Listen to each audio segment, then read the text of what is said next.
Assalamualaikum warahmatullahi wabarakatuh. Anak-anakku sekalian dimanapun kalian berada, semoga kalian tetap berada dalam kondisi yang sehat, sehingga sampai saat ini kalian masih dapat melaksanakan berbagai macam aktivitas keseharian kalian, walaupun saat ini aktivitas kalian lebih banyak dilakukan di rumah atau di sekitar rumah.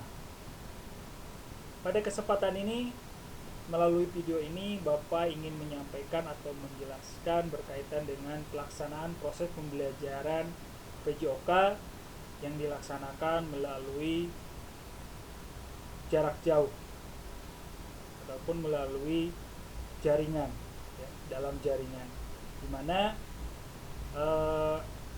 untuk pelaksanaan pembelajaran PJOK ini Bapak akan menitik beratkan kepada proses pelaksanaan praktik yang nantinya diarahkan melalui instruksi-instruksi kerja yang memang kalian harus laksanakan, harus ikuti sampai selesai, sehingga akhirnya kalian dapat melaporkan hasil dari proses kegiatan pembelajaran PJOK tersebut.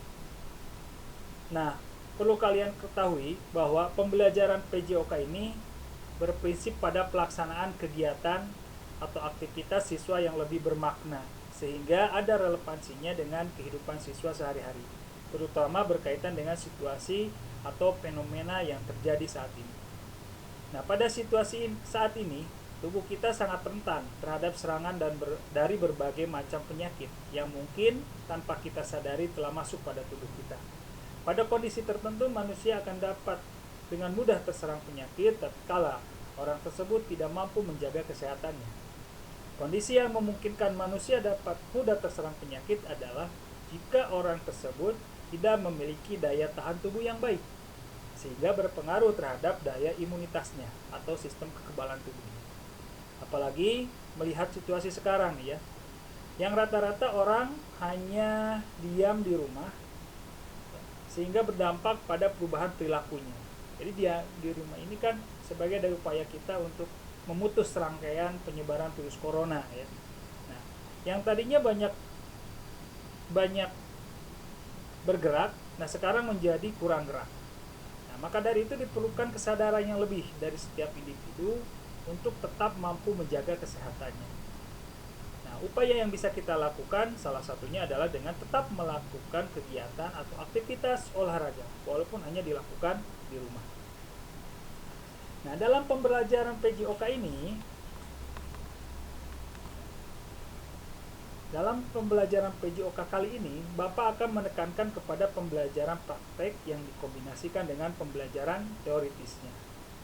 Nah, untuk menyelesaikan pembelajaran tersebut, maka Bapak akan menugaskan kepada kalian untuk melaksanakan aktivitas latihan olahraga di rumah. Namun perlu diperhatikan juga, olahraga yang dilakukan harus dilakukan secara terukur. Maksudnya, jadi olahraga yang kalian lakukan harus dapat bermakna dan bermanfaat, sehingga olahraga tersebut memiliki dampak yang signifikan terhadap peningkatan daya tahan tubuh. Caranya yaitu dengan mengukur denyut nadi batas bawah dan denyut nadi batas atas. Nah itu ya. Nah, kemudian adapun langkah-langkah penugasannya adalah sebagai berikut.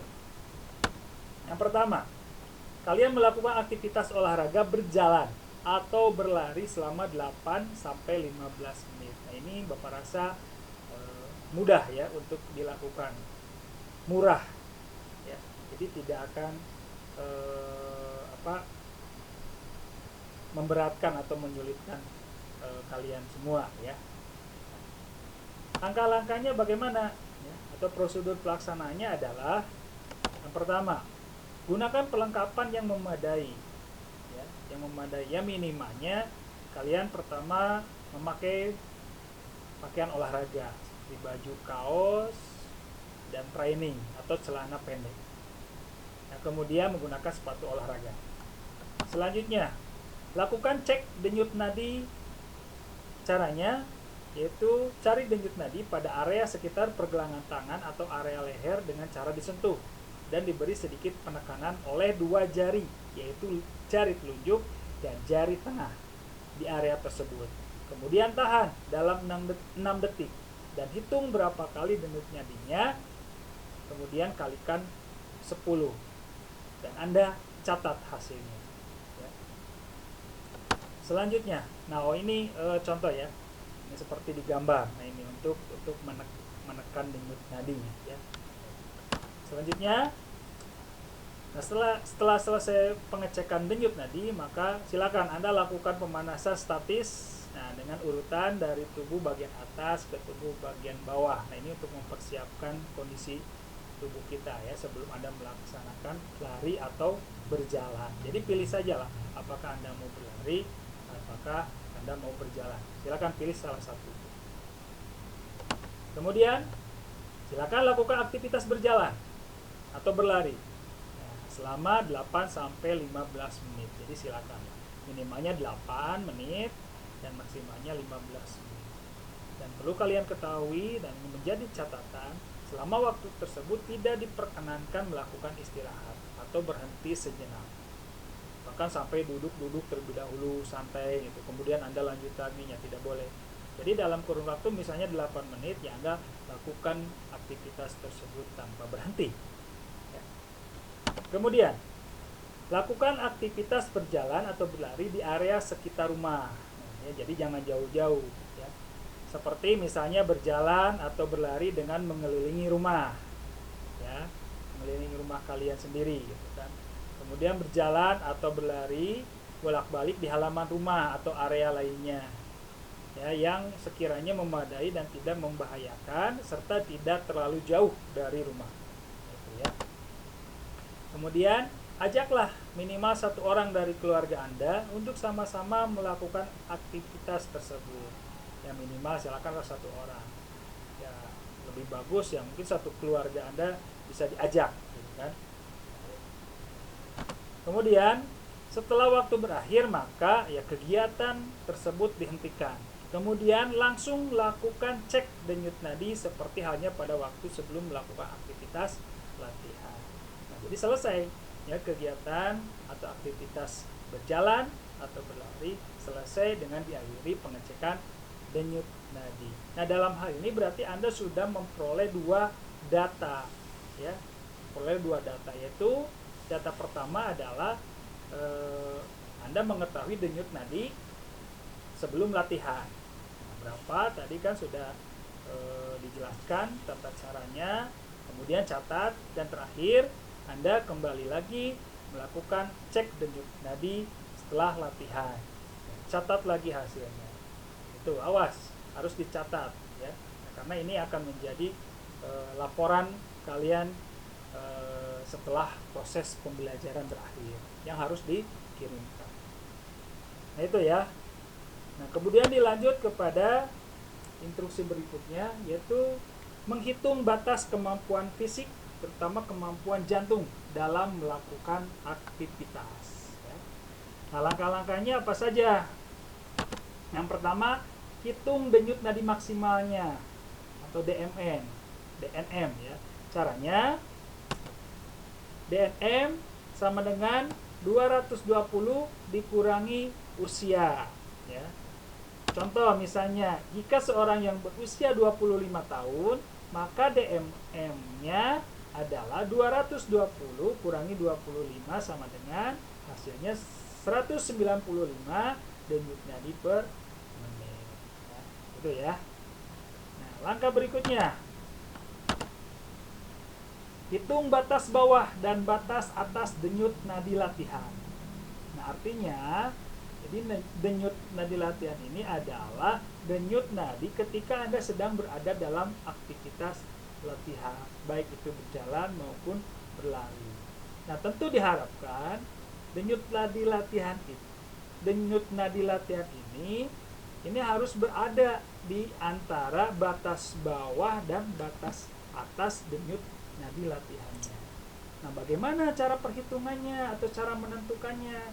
Ya, itu dengan cara, nah ini ya. Untuk batas bawah itu 70% dari denyut nadi maksimal.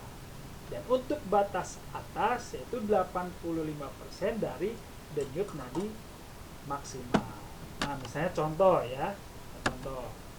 Jika orang tadi yang DNM-nya yaitu 195, maka batas bawah dan batas atas denyut nadinya adalah, nah ini, berarti untuk batas bawahnya nih, yaitu 70/100, ya kan, dari tadi 70% ya, jadi 70/100 kali 195, hasilnya adalah 136,5 denyut nadi per menit.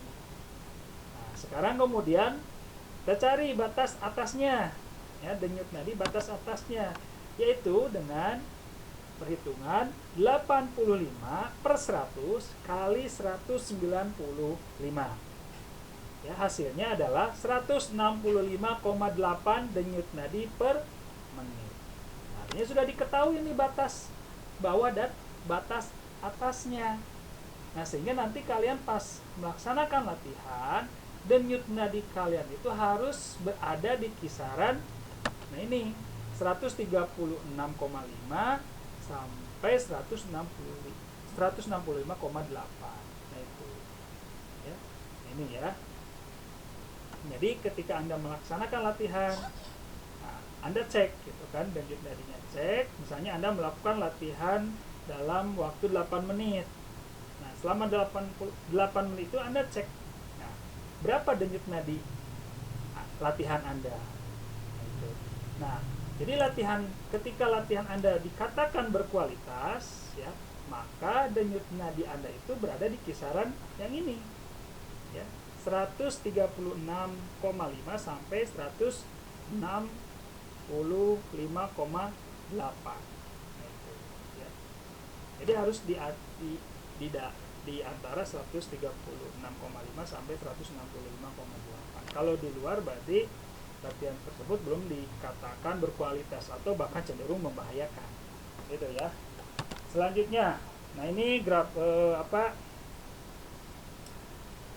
contoh gambarannya ya. Nah, contoh gambarannya, nah ini kan berarti jarak wilayah denyut nadi ya. Yang tadi ini batas bawah, ini batas atas. Nah, gitu kan.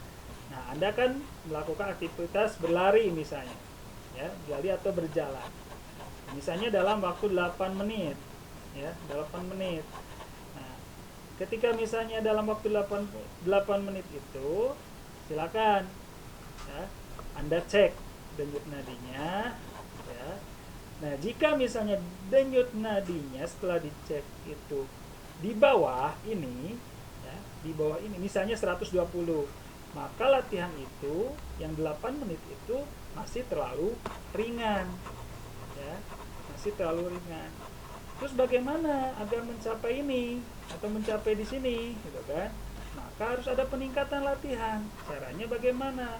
Ya berarti nanti pada latihan berikutnya Anda jangan berhenti di 8 menit, ya, untuk mencapai ke sini. Karena kan tadi 8 menit itu ternyata Anda dapatnya 120 detik, detak atau denyut nadi per menit, gitu. Karena kan masih kurang ya. Maka dari itu untuk meningkatkan atau untuk mencapai ke sini, maka latihan Anda durasinya ditambah. Jangan berhenti di 8 menit. Bisa misalnya untuk kemudian hari Anda lakukan sampai 10 atau sampai 15 menit. Itu disesuaikan gitu kan. Tinggal Anda selalu mengecek denyut nadinya. Nah, itu ya. Nah, sebaliknya begitu juga kalau misalnya denyut nadinya misalnya selama 8 menit itu ternyata Anda itu di atas yang batas atas ini, misalnya 170. Nah, maka itu jelas harus diistirahatkan. Anda harus berhenti, ya, harus diistirahatkan. Karena kalau misalnya dipaksakan, ya, kemungkinan bisa terjadi hal-hal yang tidak diinginkan. Misalnya gangguan secara fisikis, cedera otot, ya, cedera ligamen, persendian, ya, sakit, pingsan, gitu kan. Itu kan hal-hal yang tidak kita inginkan. Nah, itu ya anak-anak. Jadi latihan yang kalian harus lakukan itu harus berada di kisaran ini. Nah, itu tugas yang Bapak berikan itu jadi sekedar nanti Anda melakukan pengecekan pertama, gitu kan.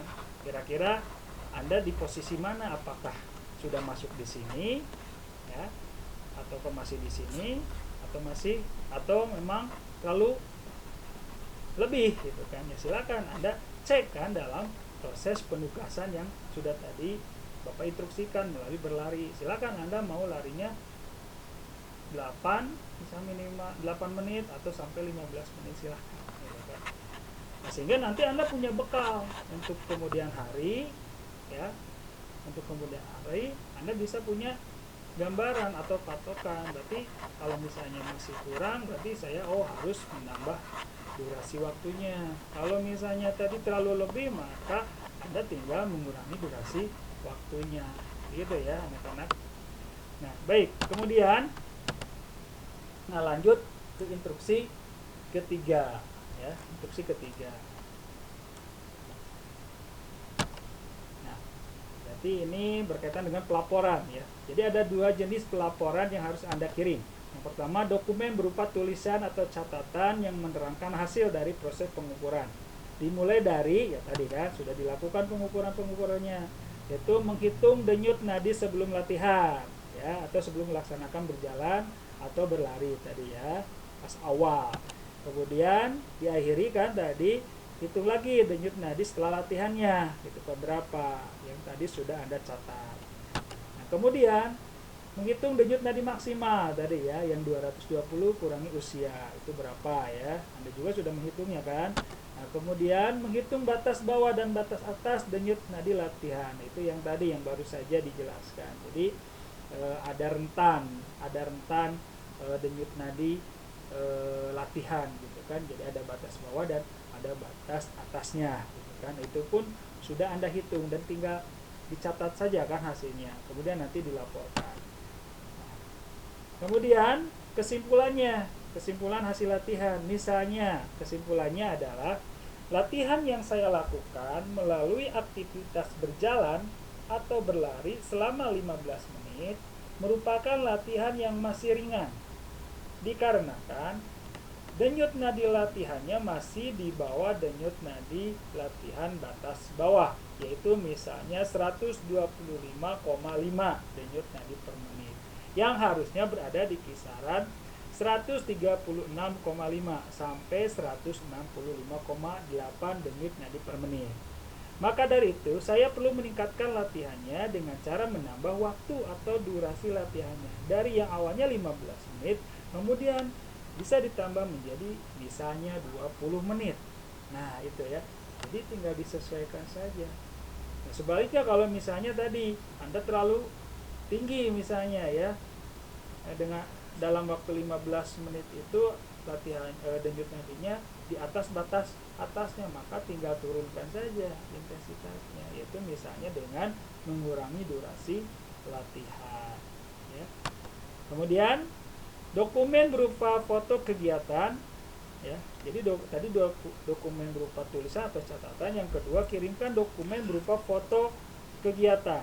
Cukup 1 foto saja yang menunjukkan Anda sedang melakukan pengukuran denyut nadi ya.